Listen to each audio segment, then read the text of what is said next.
शहर राष्ट्रवादी काँग्रेस आणि कर्मवीर प्रतिष्ठानच्या वतीनं छत्रपती शिवाजी महाराजांच्या पुतळ्याजवळ महात्मा ज्योतिबा फुले यांची जयंती साजरी करण्यात आली। यावेळी माजी नगराध्यक्ष पद्मकांत कुदळे, विजय आढाव, राष्ट्रवादी शहराध्यक्ष सुनील गंगुले, सुनील बोरा, नगरसेवक मंदार पहाडे, दिनकर खरे, रवींद्र बोरावके आदींसह मान्यवर आणि कार्यकर्ते हजर होते। या थोर 100 वर्षापूर्वी ज्यांनी या देशाला समतेची शिक्षण दिलं किंवा बोध दिला आणि त्यातनं त्यांनी स्त्री शिक्षणासाठी आणि दलितांच्यासाठी संपूर्ण आयुष्य त्यांनी पणाला लावलं आणि त्या दृष्टीने केवळ उक्तीत नाही तर कृतीतसुद्धा त्यांनी ते आणलं।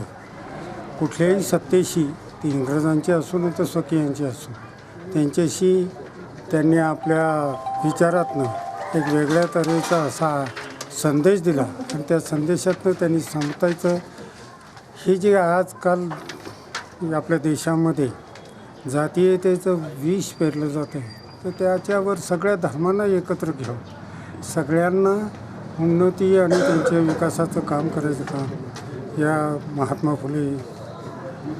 फुलेंनी केलं आणि त्यांच्या पत्नी सावित्रीबाई फुले यांनी केलं आणि त्यांना गुरु मानून आंबेडकरांनी त्याच कामामध्ये आपलं सर्वस्व अर्पण केलं। त्याचबरोबर शाहू महाराज असतील किंवा इतर आणि काही समाजसुधारक असतील त्यांनी महात्मा फुलेंचाच मग त्या सगळ्या क्षेत्राला त्यांनी सर्वस्पर्शी केला। त्याच्यामध्ये विशेषतः शेती असो, स्त्रियांचं शिक्षण असो, सामाजिक कार्य असो आणि या सगळ्या याच्यामध्ये महात्मा फुलेंचं नाव ठसठसीतपणे निदर्शनाचं येतं। त्यांना आज अभिवादन करताना आनंद होतो। आज क्रांतीसूर्य थोर समाजसुधारक महात्मा ज्योतिबा फुले यांची 190वी जयंती।